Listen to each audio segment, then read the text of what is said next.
A Miss Ucrânia tá na guerra para provar que homens e mulheres não possuem nenhuma diferença. Engole essa, seus machistas. Não, pera.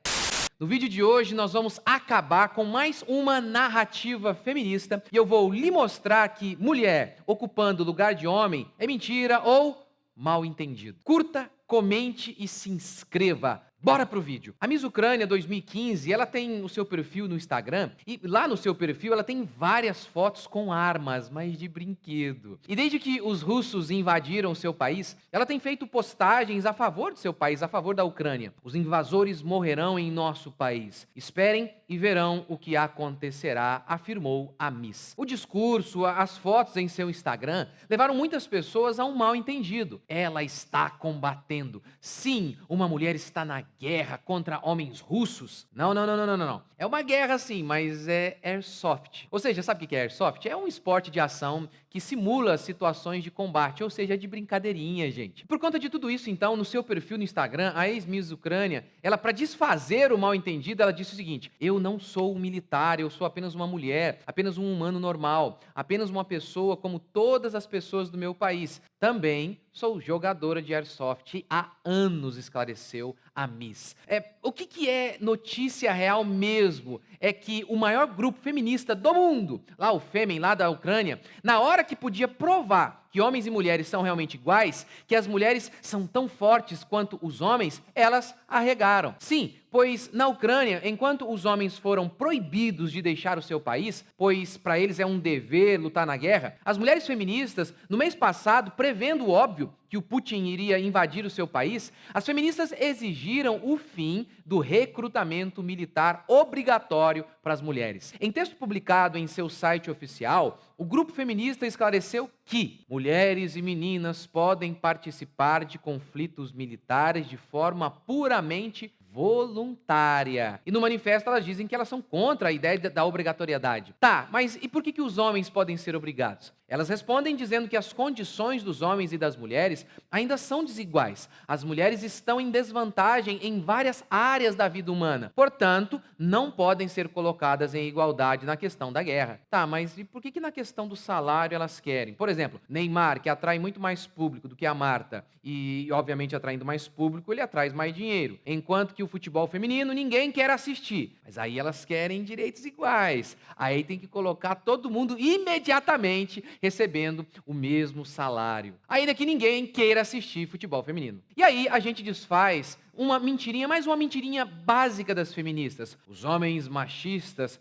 por anos não deixaram as mulheres votar. É que para votar tinha que ir para a guerra. Você sabe, até pouco tempo, os países eram regidos em sua maioria por monarquias. Onde há rei, não há eleição, há sucessão. O próximo governante não é escolhido pelo povo, ele é simplesmente o filho do rei. Os Estados Unidos são o país que eles vão arrastar o Ocidente para a democracia, para o mundo em que os governantes são eleitos pelo povo. E como que os americanos, como que eles conseguiram o direito a eleger os seus representantes? Por meio de uma guerra sangrenta contra a Inglaterra. Por isso, muitas mulheres, à época, elas eram contrárias ao direito ao voto, pois elas sabiam que votar estava atrelado com a guerra. Ou seja, isso implicaria que elas poderiam ser chamadas para a guerra. No fim, as mulheres não conquistaram o direito ao voto. Elas receberam gratuitamente por meio dos homens, como, por exemplo, o senador republicano Aaron Augustus, que votou, que fez uma campanha a favor do voto feminino. Assim, os homens disseram às mulheres: vocês podem votar sem ter que morrer pelo seu país. Tá vendo, gente? Quase tudo o que você ouve sobre movimento feminista tem tudo a ver com a história da Miss Ucrânia. Mentira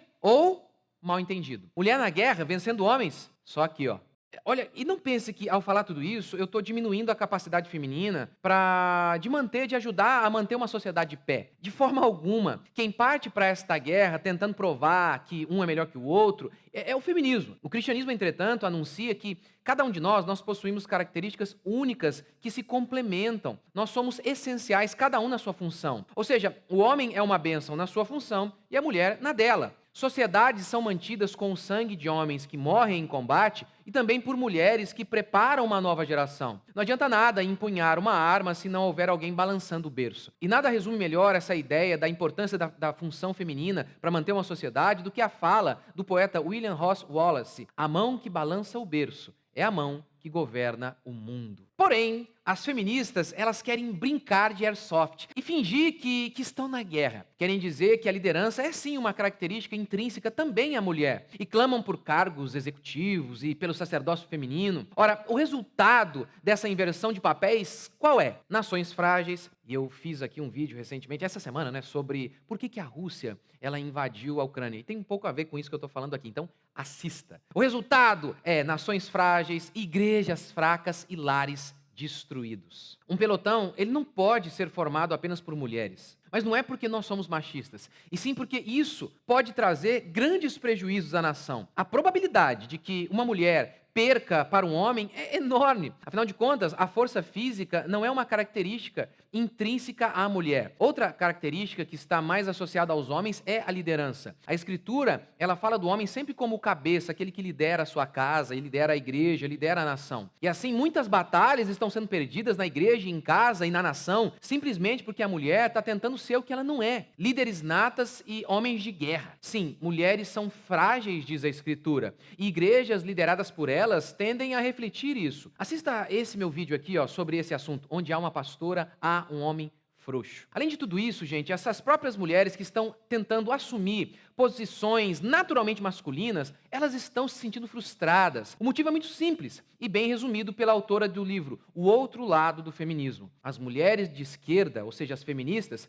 estão tentando forçar um peixe a nadar fora d'água. E a autora continua: era uma vez, o objetivo da mulher era casar e ter filhos. Estudos recentes mostram que isso não mudou. O que mudou é a cultura. Criada para nunca depender do homem, a mulher agora é preparada para a vida no escritório antes do que a vida em casa. Assim, conclui a autora, foram criadas para falhar. E sabe qual que é o maior de todos os problemas dessa inversão de valores, de mulheres querendo ser homens, de mulheres que saíram dos lares? O maior problema é que as mulheres abandonaram sua grande função, a missão de mãe, como diz Paulo. E enquanto elas brincam de airsoft ou de executivas poderosas ou de pastoras fortes, os berços de suas casas não estão sendo balançados e o mundo está em ruínas. Você já reparou a quantidade de filhos de pastoras que estão completamente perdidos? Será que é por acaso? E enquanto o feminismo continuar invadindo as nossas casas e igrejas, as nossas batalhas continuarão sendo perdidas. É necessário que voltemos ao velho e bom padrão bíblico. Homens sendo homens e mulheres sendo mulheres. Homens com armas e sangrando lá fora e mulheres balançando os berços.